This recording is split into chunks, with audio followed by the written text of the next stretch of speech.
सभी नागरिकों के दिलों में राष्ट्रीय ध्वज का घर है। सदैव नेताजी ने कहा था कि इटावा दिल है तो आजमगढ़ मेरी धड़कन है। इसको बीजेपी के लोग और सरकार में बैठे लोग पता नहीं किनके हाथों में देना चाहते हैं। तो इनके साथ इमोशंस इनके पास नहीं है।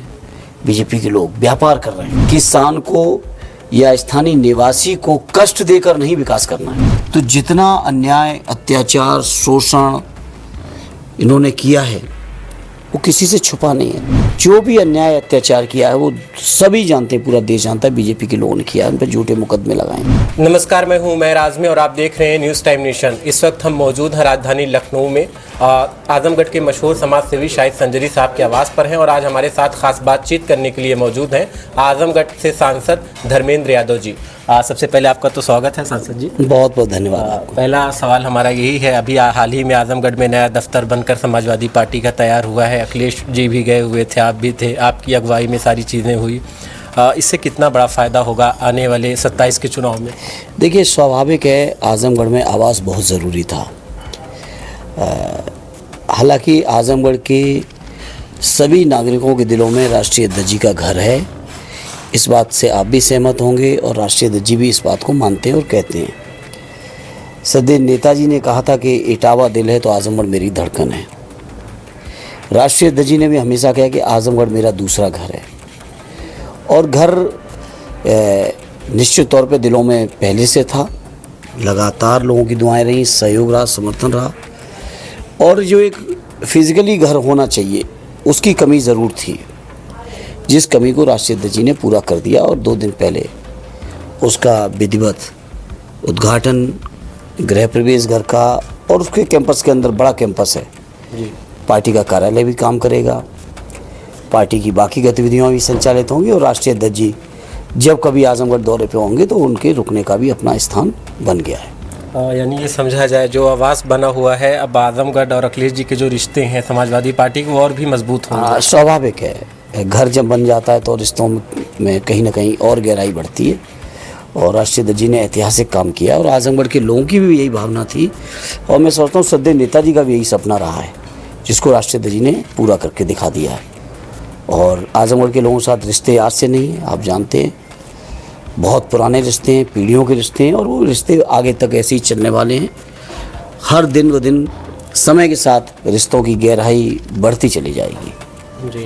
अभी हाल ही में राष्ट्रीय ध्वज जी का एक बयान आया है कि JPNIC को सरकार से ख़रीदना चाह रहे हैं, इसको लेकर आप ही क्या? देखिए, JPNIC जो सेंटर है ये समाजवादियों का बहुत इमोशनल सेंटर है, जहाँ जयप्रकाश नारायण जी ने देश के लोकतंत्र को बचाने के लिए बहुत महत्वपूर्ण और अग्रणी भूमिका निभाई थी उस समय, इमरजेंसी के समय, और लोकतंत्र को बचाया था। ऐसे महान समाजवादी नेता के नाम पर सदैव नेताजी ने, आदरणीय अखिलेश यादव जी ने जो JPNIC बनाया, इसको बीजेपी के लोग और सरकार में बैठे लोग पता नहीं किनके हाथों में देना चाहते हैं। इनके पास इमोशंस नहीं है, व्यापार है। से प्लासियो मॉल बनाया था, किसी को दे दिया। आपका जो लखनऊ में बनाया था अवध शिल्पग्राम, वो दे रहे हैं लोग इसी तरह से। तो इनके साथ इमोशंस इनके पास नहीं है। बीजेपी के लोग व्यापार कर रहे हैं। तो अगर मान लो कहीं इनको बीजेपी के लोगों ने कोई फैसला लिया है, सरकार में बैठे लोगों ने, कि JPNIC को भी बेचना है, तो चूँकि समाजवादियों का इमोशनल रिश्ता है JPNIC से और जयप्रकाश नारायण जी से, तो समाजवादी लोग आगे आके उसको लेना चाहेंगे जी। वैसे तो सरकार को संचालित करना चाहिए स्वयं, लेकिन अगर किसी को देना चाहते हैं, प्राइवेट देना चाहते हैं और व्यापार ही बना दिया है, तो समाजवादी लोग आगे आ गए हैं कि हम लोग लेने को तैयार हैं। उससे इमोशनली लगाव है, स्वाभाविक है। सांसद जी, आप आजमगढ़ से सांसद भी हैं। आजमगढ़ में जो एयरपोर्ट बनकर तैयार हुआ, लोगों को बड़ी उम्मीदें रहीं कि यहाँ से अब जो सफ़र हमारे दूर दराज के हैं वो आसान होंगे। लखनऊ तक फ़्लाइटें चालू हुई, लेकिन फिर से फ़्लाइटें वो भी बंद हो गई। लोगों के हाथ कहीं ना कहीं निराशा ही लग रही है। देखिए, कई बार मैंने इस मुद्दे को मुझे याद है 2024 के चुनाव के समय से, आचार संहिता लगने से पहले माननीय प्रधानमंत्री जी गए थे, उन्होंने उद्घाटन किया। और उस समय बीजेपी के वहाँ के सांसद और वहाँ की पार्टी के लोगों ने बड़ा प्रचार प्रसार किया कि आजमगढ़ को हमने आम जनता के लिए एयरपोर्ट खोला है, ये किया है, वो किया, और 6 महीने भी नहीं चला पाए जी। और इस बात को मैं आज आपके माध्यम से, मीडिया के माध्यम से नहीं, मैंने सदन में कई बार उठाया जी। मैं स्वयं जो नागरिक उड्डयन मिनिस्टर हैं उनसे कई बार मिला भी इस मुद्दे पर जी। और मैंने कहा भी है कि उसको एयरपोर्ट सुचारू रूप से चलना चाहिए और दिल्ली और मुंबई तक, क्योंकि आजमगढ़ के लोग व्यापारिक दृष्टि से बहुत मुंबई में सेटल हैं, ज़रूरत है उनको। तो अभी तो फ़िलहाल बंद चल रहा है, लेकिन उन्होंने मुझे आश्वस्त किया है। और जहां एयरपोर्ट को सुचारू चलाना है, वहीं आजमगढ़ के एयरपोर्ट के विस्तारीकरण में एक समस्या भी आ रही है। कई गांव उजाड़ने का प्रयास किया सरकार ने। तो मेरा मानना है समाजवादियों का जो सोच रही है विकास के मामले में कि किसी भी किसान को या स्थानीय निवासी को कष्ट देकर नहीं विकास करना है, उनके भावनाओं का सम्मान करके उनकी समस्याओं का समाधान करते हुए विकास करना है। ये आजमगढ़ के एयरपोर्ट के बारे में हमारी स्पष्ट मान्यता है। तो मुझे उम्मीद है जब कभी भी आदरणीय अखिलेश जी को मौका मिलेगा, आने वाला मौका 27 में। आखिरी सवाल सांसद जी हमारा आपसे ये, पीडीए आपकी पार्टी का जो सबसे बड़ा एजेंडा है इस समय, और आगामी जो 27 का इलेक्शन है, माना जा रहा है कि इस मुद्दे पर ही समाजवादी पार्टी मैदान में उतरेगी। तो क्या लगता है इस पीडीओ को लेकर कितना फ़ायदा होने वाला है? चूँकि बीजेपी जो है वो इस मुद्दे को लेकर पोलराइज भी कर रही है कि उन्हीं के पार्टी में अक़लियती के जो लोग हैं उनको कहीं ना कहीं सम्मान नहीं मिल पा रहा है। ये बीजेपी के लोग अक़लियत के लोगों के सम्मान का सवाल कैसे उठा सकते हैं, जिन्होंने पूरे देश में एक भी अक़लियत के भाई को टिकट ना दिया हो, एक भी उनके पास लोकसभा में सदस्य ना हो, एक भी बड़े पद पे कोई बैठा व्यक्ति ना हो।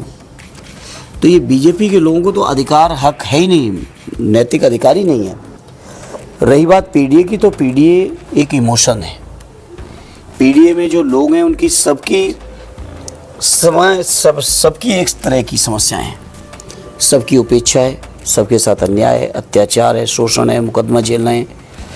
और अगर कहीं सम्मान से वो जीवन जीना चाहते हैं तो बीजेपी के लोग ऐसी परिस्थितियां पैदा कर रहे हैं कि वो लोग जलालत झेलें। अभी इटावा की घटना आप सब नहीं भूले होंगे, और देश प्रदेश और देश के कई इलाकों में पीडीए के लोगों को कहाँ जलील होना पड़ रहा है, अपमानित होना पड़ रहा है। और विशेषकर मुसलमान भाइयों की बात करें, अक़लियत के भाइयों की बात करें, तो जितना अन्याय, अत्याचार, शोषण इन्होंने किया है वो किसी से छुपा नहीं है। अभी हाल ही में सबसे ज़्यादा वीडियोस वायरल हो रहे हैं आज़म खान की पत्नी तंजीम फातिमा का वो बयान कि हमको सिर्फ उम्मीद अल्लाह से है। देखिए, पिछले मैं समझता हूँ, मुझे याद है 19 के चुनाव के आसपास से उनके ऊपर अन्याय और अत्याचार शुरू हुआ। आज 25 आ गई। पिछले 5-6 सालों में उन आदरणीय आजम साहब, उनके पूरे परिवार या उनके और साथियों के जो भी अन्याय अत्याचार किया है वो सभी जानते हैं, पूरा देश जानता है बीजेपी के लोगों ने किया है। उन पर झूठे मुकदमे लगाए, शोषण किया है, तरह तरह से उनको फंसाने के षड्यंत्र हुए हैं। और इसको लेकर आदरणीय जो तंजीन जी ने कहा, आंटी ने कहा, आदरणीय आष्ठिया जी ने कहा कि जब कभी भी समाजवादियों को ही मौका मिलेगा वही एक रास्ता है, समाजवादी सरकार ही आजम साहब के ऊपर अन्याय अत्याचार रोकेगी या माननीय न्यायालय के रास्ते से। और फिर तीसरी जो बात उन्होंने कही ऊपर वाले पे, तो ऊपर वाला तो हर चीज़ के मालिक हैं वो तो, लेकिन जो व्यवहारिक पक्ष है वो यही है, या तो हमारी सरकार बनने पर या माननीय न्यायालय से कोई रास्ता निकलेगा। बहुत शुक्रिया हमसे बातचीत। जी बहुत बहुत धन्यवाद। इस वक्त हमारे साथ मौजूद थे आजमगढ़ के वर्तमान सांसद धर्मेंद्र यादव जी, जिनसे हम खास बातचीत कर रहे थे। आजमगढ़ के मशहूर समाज सेवी शाहिद संजरी साहब के आवास पर पहुंचे मुलाकात करने के लिए। ऐसी और तमाम खबरों के लिए आप बने रहिए। कैमरा पर्सन शुभम शुक्ला के साथ Umair Azmi, news time nation, Lucknow. Subscribe करें आपका अपना चैनल न्यूज़ टाइम नेशन, और हर खबर सबसे पहले पाने के लिए बेल आइकॉन जरूर दबाएं। और हाँ, खबरें पसंद आ जाएं तो लाइक और शेयर करना ना भूलें।